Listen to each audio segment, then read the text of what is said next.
तो एक सवाल पूछा है किसी जिज्ञासु ने, भगत और भगवान के भक्ति के कितने संबंध होते हैं, और फिर इसमें माधुर्य भाव सबसे श्रेष्ठ है। तो माधुर्य भाव में सबसे ऊंचा भाव कौन सा है? माधुर्य भाव में भी सबसे ऊंचा भाव कौन सा है? तो भगत के 4 भाव होते हैं, आप सब जानते हो, भागवत सुनते हो, संत महात्मा बताते रहते हैं। तो सबसे नीचा भाव है दास्य भाव। ज़्यादातर साधक शुरू में दास्य भाव से ही लगते हैं, 90%। बाद में वो चेंज हो जाए वो अलग बात है। तो पहला दास्य भाव, फिर होता है सांख्य भाव, फिर होता है वात्सल्य भाव, फिर होता है माधुर्य भाव। मतलब भगवान से संबंध बनाए बगैर आप भगवान से प्रेम नहीं कर सकते। मतलब ये बता रहे भगवान से ये एक संबंध बनाओ फिर आगे चलो। संबंध बनाए बगैर आप आगे कैसे चल सकते हो? किस हिसाब से आप लड़का लड़की से बहू से आपका संबंध है, तभी तो उतनी मात्रा में अटैचमेंट करते हो उससे। ऐसे ही ये 4 संबंध हैं। तो सबसे पहले होता है दास्य।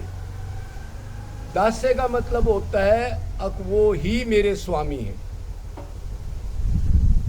वो मैं उनका सेवक हूँ, वही मेरे माता पिता हैं, वही मेरे गार्जियन हैं, और मैं उनकी आज्ञा में हूँ, उनका सेवक हूँ। मेरा ड्यूटी है उनको सुख देने की इच्छा।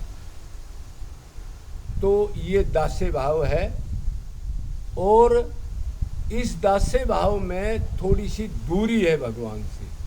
क्या दूरी है? अब जैसे कोई बड़ा स्वामी है तो उसके पास हम डायरेक्ट एंट्री नहीं कर सकते, पहले किसी की परमिशन लेनी पड़ेगी। संसार में भी आप देख लो।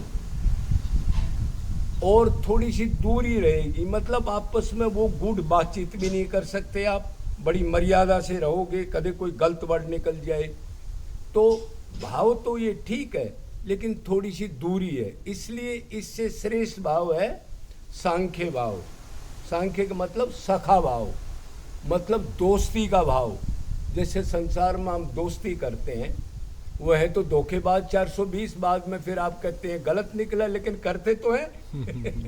बार बार धोखा खा के क्यों? जूते चप्पल खाने की आदत है, इससे सुख मिलेगा। ये बहम नहीं जाता, उससे दुख मिलता है, फिर और किसी को पकड़ लेगा, ये बढ़िया होगा। अरे ये भी 420 है, कोई बढ़िया नहीं है। जब उनका स्वार्थ खत्म होगा तो आपको धक्के दे देंगे। तो ये जीव समझ जाए तो फिर लगे चलो। दूसरा भाव आ गया, इसमें जो दास्य भाव है उससे ज़्यादा घनिष्ठता आ गई, मतलब क्लोजपना आ गया। आप मित्र के साथ खाना भी खा सकते हो, मजाक भी कर सकते हो, बैठ भी सकते हो, और कोई कभी कभी टॉप सीक्रेट बात नहीं बताते तो नॉर्मल तो उसको बता देते हो। तो इसको कहते हैं सखा भाव, मित्र का भाव। तो ये उससे दास्य से ऊंचा है। और अभी तीसरा भाव है वात्सल्य भाव। तो वात्सल्य भाव में और ज़्यादा क्लोज हो गया, उसमें बड़ा ध्यान रखता है। मतलब भगत ही जो है वो उस भाव में अंडर हो जाता है। इसको सर्दी लगेगी, गर्मी लगेगी। अब भगवान क्या है, ऐसे बन रहा है जैसे बच्चा हो, कुछ जानता ही नहीं हो, रस लेने के लिए, जैसे यशोदा मैया के यहाँ था। तो ये भाव उससे ऊंचा है। इसमें उसको धमकाने का भी अधिकार है, खुरकाने का भी अधिकार है, झापट भी मार सकता है। भाई बच्चा गलती कर रहा है तो उसको सुधारने के लिए कर सकता है। ये भी कह सकता है आज तेरे को खाना नहीं मिलेगा, खाना नहीं मिलेगा। तो श्री कृष्ण कह रहा है, रो रहा है, अब खाना नहीं मिलेगा तो कहाँ जाऊं। अब उसको ऐसी चीज बड़ी पसंद आती है। अब मेरे को इस टाइप की कहानी, उससे मेरे को और रस मिले। अब लाला देख रहा है, आज खुश है यार, रोटियों का टाइम हो गया, अब रोटी कहाँ से लाए। और कभी कभी मतलब वो उस भाव के अंदर यशोदा माता छड़ी लेके उसके पीछे भागती है तो थर थर कांपता है। वो ब्रह्म जो अनंत ब्रह्मांडों का स्वामी है, और ऑर्डर मानता है, माफी मांगता है, और आंसू भी डालता है। तो ये है वात्सल्य भाव, ये उससे श्रेष्ठ हो गया। और आखिरी भाव है तो माधुर्य भाव। माधुर्य भाव आप जानते हो, जो संसार में पति पत्नी, मतलब संसार का तो हम कोई उदाहरण आज दे नहीं सकते, फिर भी कोई पतिव्रता पत्नी हो मान लो तो थोड़ा सा उदाहरण हम उसका दे सकते हैं। लेकिन आजकल तो ऐसा है 6 महीने में तो जूते चप्पल हो रहे हैं लोगों का और फिर केस कर रहे हैं और फिर डरते हैं कि इस बहू को कुछ मत बोलना, पता नहीं क्या करा देगी, चुप चुप कुछ करने दो। तो अगर मान लो कोई पतिव्रता स्त्री हो और अपने उसको परमात्मा मान के उसकी सेवा करती हो, तो ये भाव है माधुर्य। तो इसमें माताओं का वरदान, बहनों का वरदान सबसे बड़ा है। इसलिए स्त्री की इतनी सराहना की गई है भक्ति में कि वो माधुर्य भाव उनको बनाना नहीं पड़ता। हमारे जैसे को तो बनाना पड़ेगा, फिर भी गलती हो जाएगी, लेकिन उनका स्वभाव है तो उनके लिए वो श्रेष्ठ है। तो ये माधुर्य भाव है, मतलब अपना प्रेमी को, प्रेमिका, प्रेसी जिसको कहते हैं, वो निरंतर सुख देने की इच्छा। अब उसकी एंट्री तो आपने पता है हर एक जगह है, उसमें कोई छुपाव नहीं है ना। अब वो दासे सांखे वात्सल्य हल्के रह गए, ये सीनियर पड़ गया।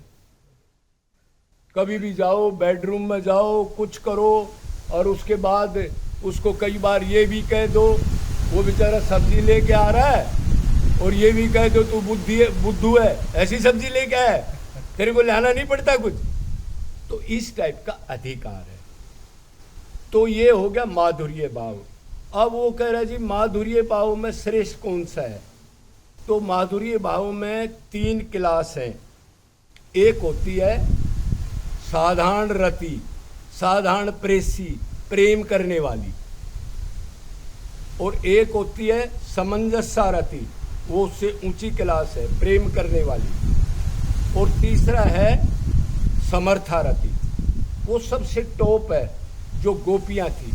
तो अब इसका एक एक मिनट इनको समझ लेते हैं क्या है। साधारण रति तो वो होती है जो भगवान श्री कृष्ण से अपना सुख चाहे। 5 इंद्रियों का सुख ही तो है, देखने का, सूंघने का, चखने का, खाने का, स्पर्श करने का। वो चाहे तो श्री कृष्ण से, लेकिन अब मेरे को सुख मिले और मिले श्री कृष्ण से। तो ये है नीचे क्लास की प्रेम करने वाली।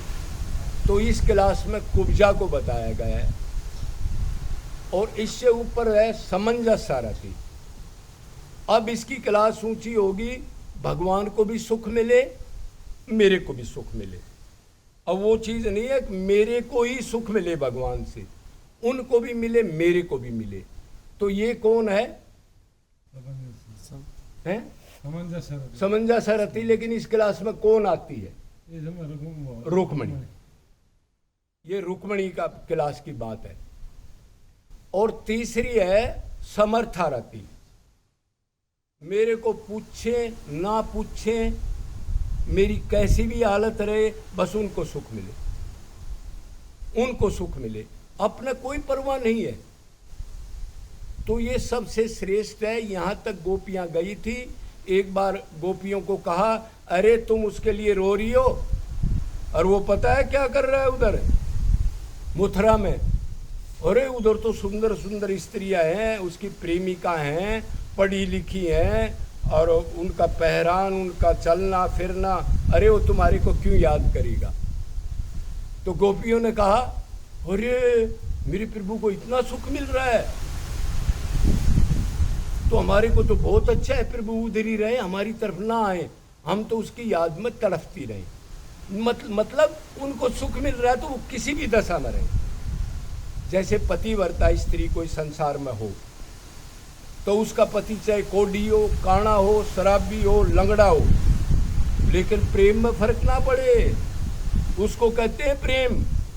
और ये ऐसे कर रहा है तो ये गलत है, मैं ऐसे करूंगी, ये प्रेम कहाँ है? ये तो सौदाबाजी है। तो निष्काम प्रेम यही है, समर्था रति का प्रेम किसी को मिल जाए, इससे ऊपर गोपी भी नहीं गई, बस ये आखिरी प्रेम है। तो यही उसने सवाल पूछा था।